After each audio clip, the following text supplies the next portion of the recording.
What is up, everyone? JD here. I hope you're all doing well today. Today, I'm really excited to bring you a new knife unboxing. Just remember, this is an unboxing, not a review. If you're interested in the review, do me a favor, leave a like for this video, subscribe, and turn on those notifications so you get alerts when future videos drop, including the full review of this. This, again, just the unboxing, want to get the initial impressions and kind of see what I think. So I know exactly what this is. I'm not going to delay anymore. I'm going to go ahead and get into this one. Tonight's unboxing knife is the Spyderco Schmock. This one here is the Blade HQ exclusive with the coated M4 steel and the JG10 handles. Really a nice looking knife. I did add the skiff bearings onto that. We're going to go ahead and do a precision cut here and pull this on out of the box. So as you can see, I have, it looks like I'll have to cut into this again, picked up another Kubey. I was very, very impressed and pleased with the Kubey KU322, which is why I wanted to go ahead and check this one out. It is, if I remember the specs correctly, and we can't trust this old brain, I think this one's just a tad bigger, so I did want to go ahead and check it out. This one is the KU322. So let's go ahead and pull this out here and have a look. We'll do another precision cut here, right across that tape. Let's go ahead and get this out of here. He's done his job for the night. Gonna let him retire out of here. So I do like the way that they seal this up really nicely. He's not retired for the night, my bad. So we do have one more cut here to make. Go ahead and carefully cut into that. Make sure I'm cutting away from my fingers. I do like the way that it's sealed up and the box protects the knife, and they have the wicker moisturizing bag, silicone gel thingy there. So let's go ahead and have a look at the KU322. So this one already, I can tell right away, it's a girthier knife, but the scales are flatter and it's just taller all across through the handles. So this is going to have very different ergonomics from the 322. Not to say that's good or bad, but that's the first thing that jumped out right away. The 321 had a front flipper tab and thumb holes. This one has a traditional flipper tab and thumb holes as well. Deep carry, reversible pocket clip. It is not inset into the liners, but it does have flat screws. The clearance is looking a little bit tight, so when I actually do the full review, I will have spent some time with this knife and get a good sense for whether or not that goes in and out of the pocket nicely. Very deep carry, just quickly looking at it. They did throw in the lanyard hole, but they didn't sacrifice the pocket clip position, and they had plenty of real estate on here, it looks like, to do that. G10 is very textured. I like the way that this feels. It feels like it's going to be really grippy in hand with the bare hand, but it also feels like it'll be just enough to work with a set of gloves. How's the centering? Centering, dead center. No, a little bit to the show side. You see that there? A little bit to the show side. I think the 321 came like that, but it was easily adjusted.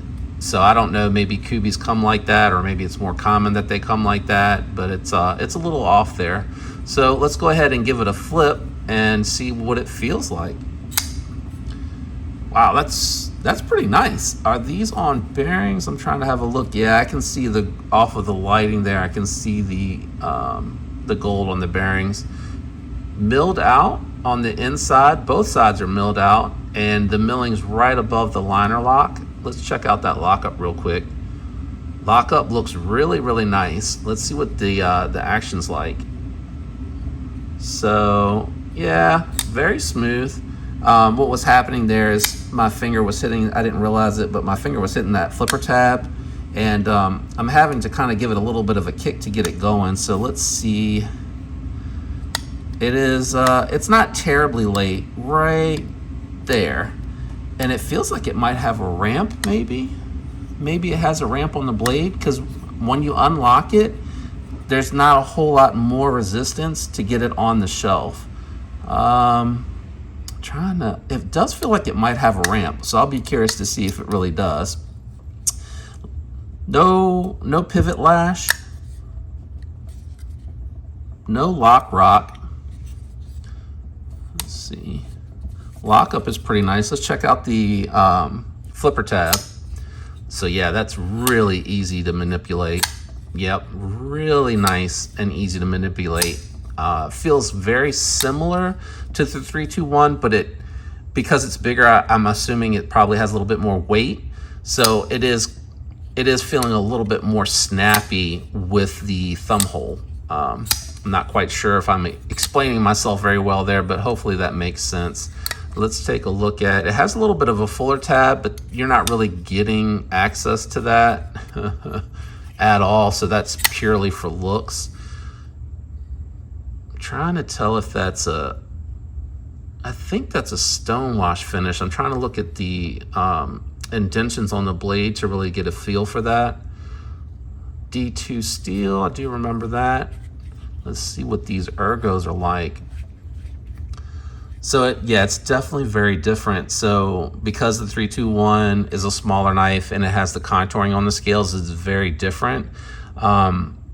It almost feels like the petrified fish beluga in hand, and maybe a little similarity to the Hogue. The SIG K320 by Hogue. Kind of feels similar to that. I definitely would be interested in getting it alongside some comparison knives. A little bit of a finger choil, nice sharpening choil combination. It is far enough away from that plunge grind where you'll get plenty of sharpening on this blade for, if you're going to keep it for a long period of time. Does get you up nice and close to the blade too. So, it's going to be nice for those push cuts. Let's see if you're trying to, yeah, that feels good too. So if you're trying to, once you start your, let's say you're cutting cardboard down, breaking cardboard down, once you start it, if you want to lay it down and pull up through it, that's going to be very comfortable as well. What else? Wow. So immediately behind the edge, it feels really, really thin for such a big knife. And then right about here, it starts to thicken up. So a little less than halfway through, you start to thicken up on that. That's pretty impressive for such a big knife. This thing feels like it could, definitely EDC. It's not horribly big, but it is a much bigger knife than the 321. And it definitely feels like it could easily facilitate being a work knife. I really like the green. It looks really good. Pivot looks nice. Looks very much like the 321. I really like how Kubey does their little logo there. They, embroider it. No, I don't know if that's the right word, but they put their logo in there and they don't put any coloring. So I think if Civivi could do that, because Civivi puts the black by there to make the C stand out. And I honestly think this feels a little bit more premium because it's just engraved. That was the word I was looking for. It's engraved in there, and it's really subtle because they do it that way without changing the material colors. Looks like a T8. No, that might be a 10. 10, 8, and 6s it looks like. We'll confirm that in the full-on review. Remember, this is just the unboxing and initial impressions. This is going to be a very interesting knife. I love my Kubey KU. Really nice budget knife. This also is a budget knife with the D2 and well done G10. So it's not shadow box, so you do feel a little bit where that liner lock comes out when it's in the open position. Not so much. Yeah, you feel it a little bit. It might be a little shadow boxed. Maybe not. It's chamfered on the G10, so you do feel kind of the scales, but it's not a hot spot. Like, I didn't notice that until I started to rub across it with my finger. So what do you guys think? Let me know in the comments, and let me know if you have any questions or anything that you want to know about when I actually go to do the full-on review. Really happy with the action. We'll, did that center up a little bit? Oh. Might have centered up a little bit. I'll have a look at that in a little bit when I go back when I go back to look at it a little bit more closely after the unboxing. Again, this is just so you can see my initial impressions, thoughts. I'm trying to give a little bit more information because I think some of y'all like the shorter videos and probably don't go to the full-on reviews, but the full-on reviews, I do try to do my comparison knives that I think are comparable, and give you some thoughts after having handled the knife, which I think is important, so that you kind of get a full insight and get a full analysis from me on these. Thanks for tuning in. If you enjoyed the video, leave a like. Again, subscribe, turn on notifications so you know when future content's dropping. I appreciate all the support from all of you out there, and I hope that you all have a fantastic week. Until next time, peace.